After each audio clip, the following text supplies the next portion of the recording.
प्लास्टिकचा भस्मासूर, शेतीचं क्षेत्र कमी होणं, शेतकऱ्यांना भेडसावणारे प्रश्न आणि त्यांच्या आत्महत्यांसारख्या प्रश्नांवर आपण सगळेच बोलत असतो. पण त्याची उत्तरं शोधण्याचा साधा विचारही आपण कधी करत नाही. या सगळ्या समस्यांना भिडून त्यांचा विचार करता करता त्यांच्यासाठी उत्तर म्हणून एक अफलातून कल्पना हैदराबादच्या जोडप्यानं अंमलात आणली. ती कल्पना नेमकी काय आहे त्याबद्दलचा एबीपी माझाचा हा स्पेशल रिपोर्ट थेट हैदराबादमधून.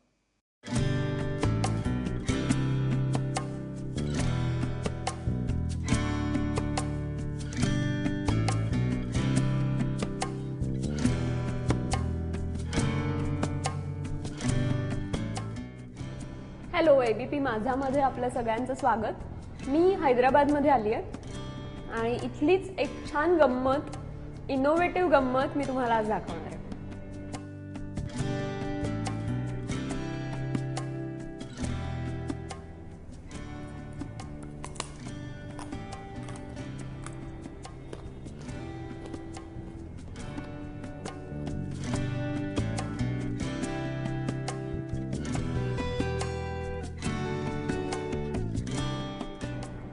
लक्षात आली ही गंमत कुठली आहे? मी या चमच्यानी खातीये आणि हा चमचा सुद्धा खातीये. खाण्याचा चमचा इथल्या एका नारायण पिसापाटी आणि प्रज्ञा केसकर या नावाच्या दाम्पत्यांनी बनवलाय.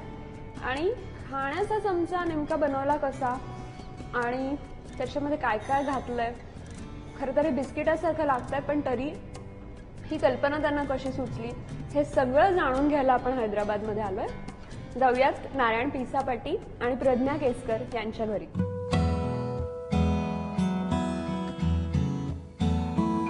एडिबल कटलरी म्हणजे काय हे समजून घ्यायचं असेल तर नारायण पिसापाटी आणि प्रज्ञा केसकर या दोघांना भेटायलाच हवं.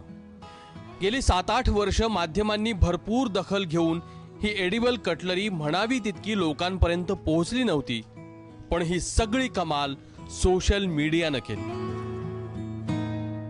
Media was very good in covering. Okay, practically every newspaper was there, every television covered. But then it was not reaching the community, the society as much as I wanted it. And a small video, 3-minute video clip on the social media, पूरा उल्टा कर दिया. जो मैं चाह रहा था वो होने लगा अभी.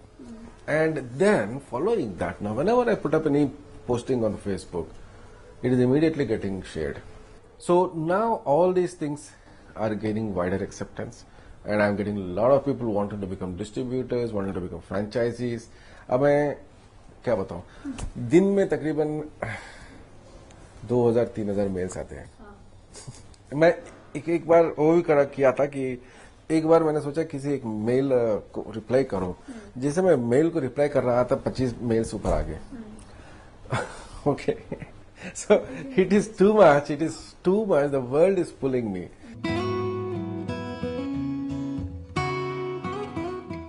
BSc ऑर्गॅनिक केमिस्ट्री ते MBA फॉरेस्ट मॅनेजमेंटचं शिक्षण.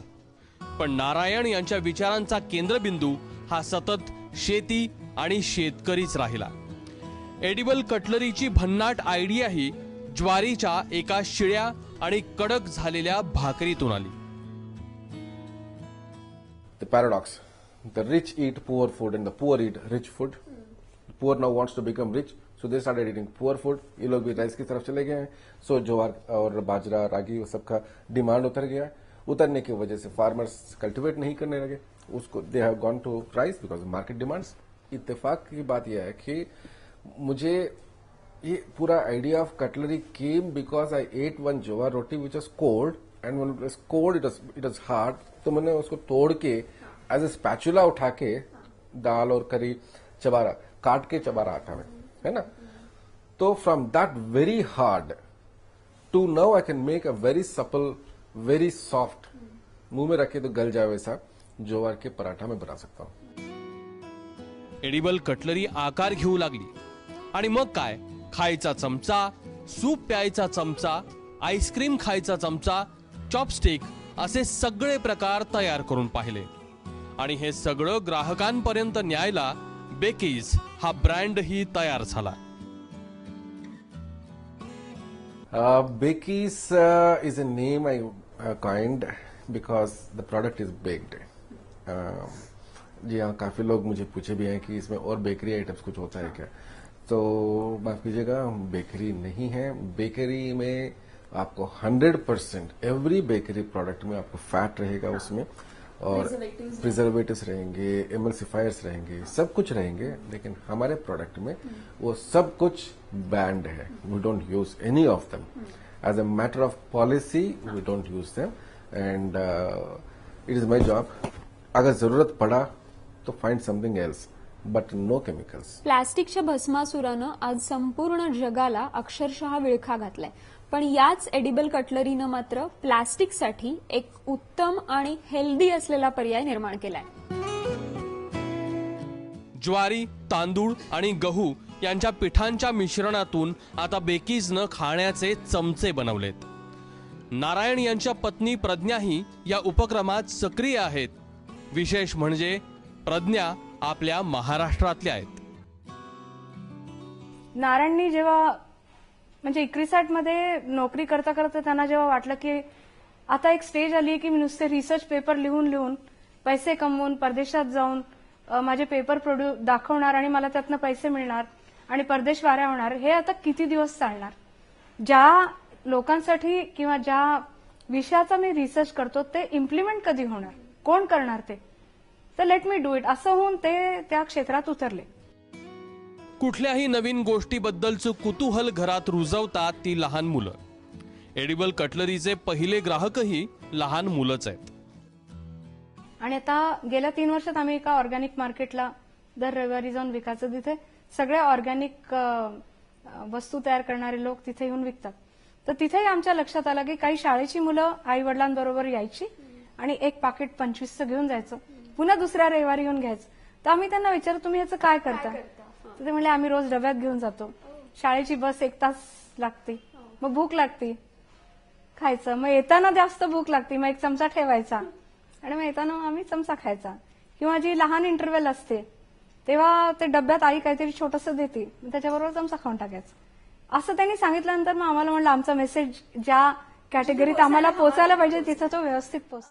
गार्डियन असेल, फोर्ब्स असेल किंवा लंडनचं टेलिग्राफ, अगदी नॅशनल जिओग्राफिकनं सुद्धा बेकीजच्या या एडिबल कटलरीची दखल घेतली आणि नुसती दखल घेऊन हे कोणी थांबलेले नाही, तर त्यांनी या कल्पनेचं अगदी भरभरून कौतुक सुद्धा केलंय।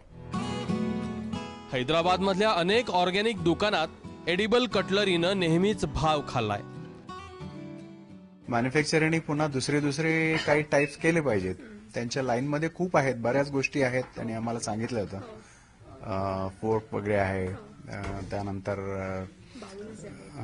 पुष्कळशा गोष्टी आहेत, ते करता येईल। लवकर यावेत असं वाटतं। खूप लवकर यावेत अशी आमची इच्छा आहे। मध्ये सोशल मीडियावरती एकदा मॅन्युफॅक्चररचा इंटरव्ह्यू आला होता, त्या दिवशी मला वाटतं आमच्याकडे भयंकर फोन आले होते, कारण इथे अवेलेबल होतं। थोडंसं कॉस्टिंग जास्त होतं त्यावेळेस, पण ते त्यांचा काहीतरी प्रॉब्लेम होता त्यामुळे कॉस्टिंग जास्त होतं। पण आम्ही त्यांना रिक्वेस्ट केली होती की बा तुम्ही कमीत कमी कॉस्टमध्ये जर देताल तर इन टन्स ऑर्डर्स विल कम।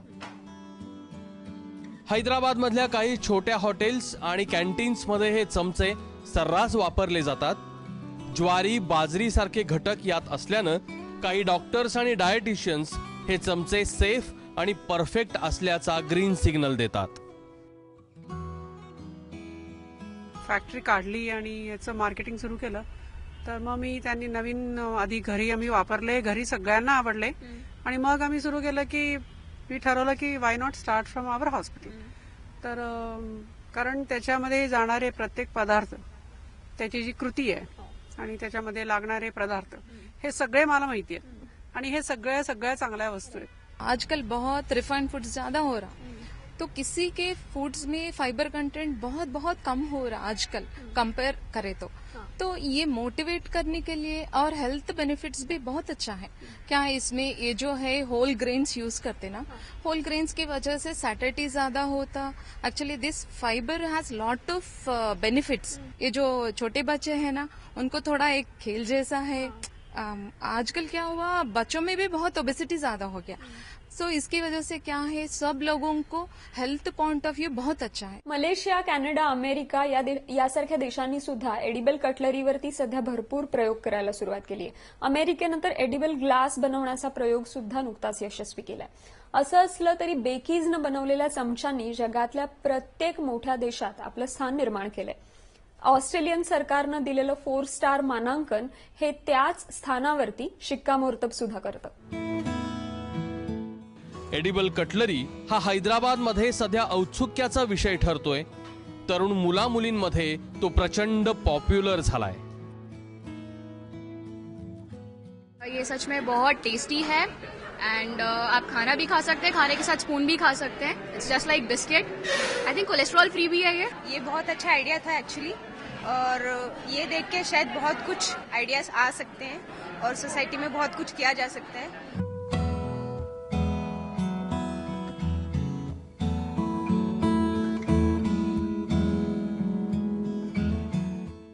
शेतीतल्या कडब्यापासून इको फ्रेंडली ताटं आणि वाट्या आणि भाज्यांच्या कचऱ्यावरती प्रयोग करून इको फ्रेंडली बाटल्या बनवण्याचं नारायण पिसापाटी आणि प्रज्ञा केसकर यांचं पुढचं उद्दिष्ट आहे।